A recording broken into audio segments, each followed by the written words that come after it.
ഈ വർഷമാണ് Kia മോട്ടോഴ്സും MG മോട്ടോഴ്സും Indian വിപണിയിൽ അരങ്ങേറ്റം കുറിച്ചത്. ഇരു ബ്രാൻഡുകളും തുടക്കം മോശമല്ലായിരുന്നു എന്ന് വേണം പറയാൻ. വിപണിയിലെത്തിയ രണ്ട് വാഹനങ്ങളും വലിയ ഹിറ്റായി മാറുകയും ചെയ്തു. 2020 ചില മോഡലുകൾ കൂടി ഇന്ത്യൻ വിപണിയിൽ എത്തുമെന്ന് ഇതിനോടകം തന്നെ വ്യക്തമാക്കി കഴിഞ്ഞു. C5 എയർക്രോസ് SUVയുമായ സിട്രൺ 2020 സെപ്റ്റംബർ മാസത്തിൽ വിപണിയിലെത്തുമെന്ന് പ്രഖ്യാപിച്ചു കഴിഞ്ഞു. ഗ്രേറ്റ് വാൾ മോട്ടോഴ്സിന്റെയും രംഗപ്രവേശനം ഏറെക്കുറെ ഉറപ്പായി കഴിഞ്ഞു. ഇതിനെല്ലാം പിന്നാലെയാണ് ചൈനീസ് വാഹന നിർമ്മാതാക്കളായ FAW ഗ്രൂപ്പും ഇന്ത്യൻ വിപണിയിൽ അരങ്ങേറാൻ ആഗ്രഹം പ്രകടിപ്പിച്ചത്. FAW Haima automobiles company limited ആണ് ഇന്ത്യയിൽ പ്രവർത്തനം ആരംഭിക്കാൻ ഒരുങ്ങുന്നതെങ്കിൽ GWA ഹവാൽ ബ്രാൻഡുമായിട്ടാണ് വിപണിയിൽ വരുന്നത്. BMW മിനിയുടെയും ഔദ്യോഗിക പാർട്ണറായ ബേർഡ് ഓട്ടോമോട്ടീവുമായി സഹകരിച്ചായിരിക്കും ഹൈമ ഓട്ടോമൊബൈൽ ഇന്ത്യയിലെത്തുക. ബേർഡിന്റെ മേൽവിലാസത്തിലുള്ള ഇലക്ട്രിക് വാഹനങ്ങളും ഓട്ടോ എക്സ്പോയിൽ പ്രദർശനത്തിനെത്തിയേക്കും.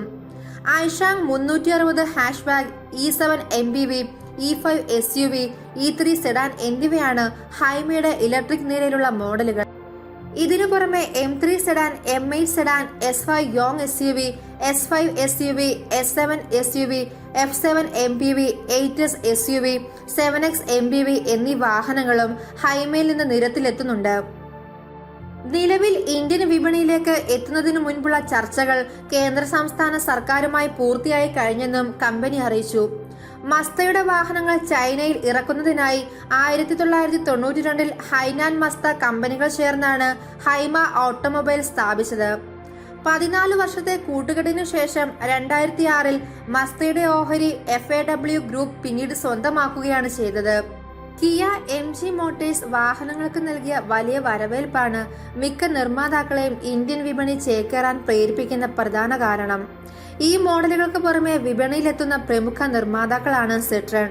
C5 എയർക്രോസ് SUV ആദ്യം എത്തുമെങ്കിലും അധികം വൈകാതെ മറ്റ് ശ്രേണിയിലേക്കും വാഹനങ്ങളെ എത്തിക്കുമെന്നും കമ്പനി അറിയിച്ചിട്ടുണ്ട്. C5 എയർക്രോസ് മോഡലിന് വില കൂടുതലായതുകൊണ്ട് ഹാഷ്ബാക്ക് നിരയിലേക്കാകും അടുത്ത വാഹനത്തെ കമ്പനി അവതരിപ്പിക്കുക. സിട്രൺ നിരയിൽ നിന്നുള്ള ഹാഷ്ബാക്ക് മോഡൽ പരീക്ഷണോട്ടം നടത്തുന്നതിന്റെ ചിത്രങ്ങളും അടുത്തിടെ പുറത്തു വന്നിരുന്നു. പ്രാദേശിക സമാഹരണം പരമാവധി കൂട്ടി മോഡലുകളുടെ വില കമ്പനി നിയന്ത്രിച്ചു നിർത്തും. ഇതിനായി തമിഴ്നാട്ടിൽ 2 ശാലകൾ സ്ഥാപിക്കാനാണ് കമ്പനിയുടെ പദ്ധതി.